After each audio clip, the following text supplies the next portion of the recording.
खस्थ'यै बुंनो सानो गिबि बाथ्राया जाहैबाय जे पर्बत जरायाव जे फाग्लि जरा होननाय जे मोनसे पार्ट दङ बे पार्टआव प्राय 3000सो बिगा बे ओनसोलखौ माने थार्मेल पावार प्रजेक्ट बेयाव गायसननो थाखाय एडभान्टेज आसाम सरकारा जि खुंफुंदोंमोन आरो बे खुंनायनि उनाव बे प्लटखौ बा बे एरियाखौ जिहेतु बियो माने PRF बा माने मोनसे हाग्रा ओनसोल आरो बेखौ लानानै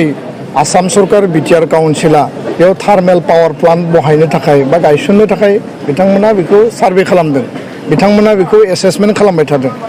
आरो बिनिनो पार्ट हिसाबै गोबां माखासे बेयाव रायजो राजानि जि रिसेन्टमेन्ट रायजो राजाया बिथांमोननियाव गिनाय दङ साननाय दङ जिहेतु आं गावबो भिजिट खालामदोंमोन माखासे सुबुंखौ आं लोगो हमदों गासै रायजो राजा पाब्लिकखौ आं लोगो हमनो हायाखै माखासे दल संगठनजों रायज्लायनानै फैदोंमोन जे बास्तबा ग्राउन्ड रिपर्टआ मा आरो जेला ग्राउन्ड रिपर्टखौ आङो कालेक्ट खालामो तथ्य खालामो जे बे ओनसोलाव रायजो जानाय बर' आइ आफा बर' न'खर बर' गामि आरो माखासे जिखिनि जोंहा बारि बागान दङ बे ओनसोलखौ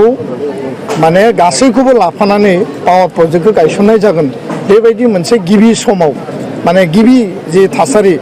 बे थासारियाव बिथांमोननियाव बेबायदि साननाय दङमोन उनाव गोबां राउन्डस अफ सरकारनि डिपार्टमेन्ट सरकारनि माखासे अफिसार्सफोर दङ बा नोङो land revenue department forest department आरो बेयाव रायजो राजा दुलाराय बर' फरायसा आफाद बे ओनसोलनि गुबुन गुबुन दल संगठन बेयाव सावरायनाय जादों सावरायनायनि उनाव गोबां माखासे बेयाव मा इम्पेक्ट जागोन बे हाखौ बेसेबां गुवार लागोन मा एरियाखौ लागोन बेफोरखौ सावरायनायनि उनाव जोंनियाव जि तथ्य दङ जे डिपार्टमेन्टआ बा अफिसार लेभेलनि बा नोङो रेभिनिउ आरो फरेस्ट डिपार्टमेन्ट आरो थार्मेल पावार प्लान्ट बहायनो नागिरनाय जि मोनसे बिथांमोननि जि प्रजेक्ट दङ बिथांमोना बुंदों जे बर' न'खर थानाय बा गामि थानाय खेथि थानाय बारि बागान थानाय बे ओनसोलखौ बिथांमोना लाया होननानै बुंदों नाथाय थेवबो जोंनि आइ आफा रायजो राजाया बेखौ फोथायनो हायाखै आसस्त' जानो हायाखै दा बेखायनो कुनु कारनाव जर जबस्तियै जर जलुमै फर्स बाहायनानै पुलिस बा नोङो मिलिटारि बाहायनानै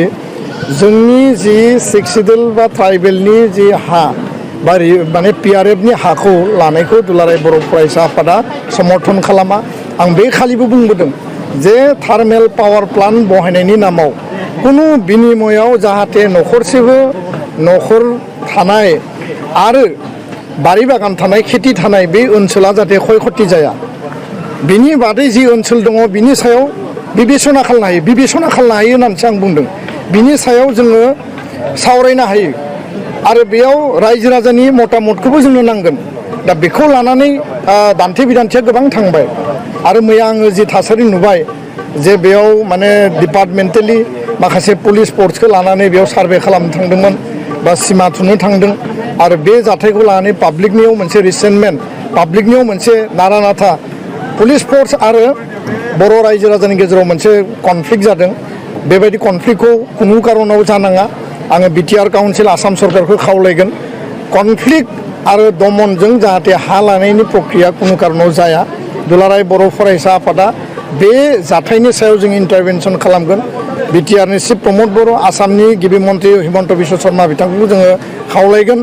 आरो जों दाबि दैखांगोन जे रायजो राजाजों सावरायनानै रायजो राजानि मुल कनसार्नआ मा रायजो राजाया माखौ गिदों बेयाव इम्पेक्टआ मा जागोन आरो रायजो राजानियाव मा गिनाय दङ बे बाथ्राखौ माने बेनि जि लकेल जायफोरा गामि दङ न'खर दङ बिथांमोनजों सावरायनांगोन मोजाङै आरो सावरायनायनि उनावसो बिनि मोनसे एमिकेबल सलुसनखौ जों लाबोनांगोन जर जबस्ति बेयाव हा लानायनि प्रक्रिया जाया आरो बे कनफ्लिक्टनि थाखाय जाहाथे फार्दार बेयाव ल' एन्ड अर्डार सिटुएसन जाहाथे जाया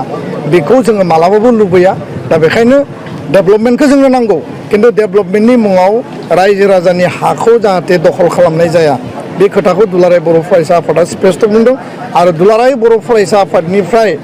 बे जाथायखौ जों दुखु मोननाय फोरमायदों स्ट्रं जोङो जोंनि रिएक्सनखौ फोरमायदों एमिकेबल डिसकासन जानांगौ आरो रायजो राजाजों प्रपार डिसकासननि उनाव गासै खोथाखौ बुजायनायनि उनावसो फाइनाल डिसिसना जानांगौ जे बे हाखौ बबेखौ लागोन बबेखौ होगोन रायजो राजानि डिसिसना मा बा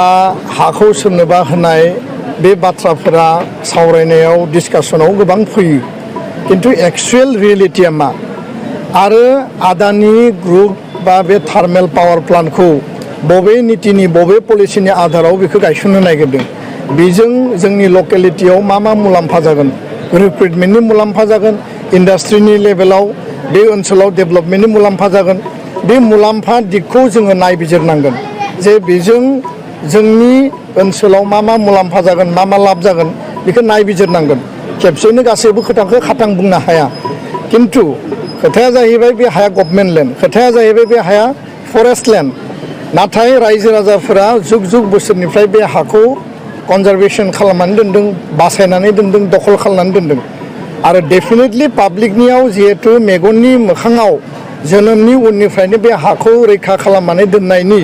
बिथांमोननियावबो अधिकार दङ आरो बिथांमोना बे हाखौ बासायनानै दोनदों दा बिथांमोननियावबो कर्तृत्व दङ जे बे हाखौ जोङो जेरै जि उद्देश्यजों लाखिनानै दोनदों जे जोंनियाव मोजाङै सोंनानै मा उद्देश्यआव बाहायगोन बबे लामाजों लांगोन आरो मा गायसनगोन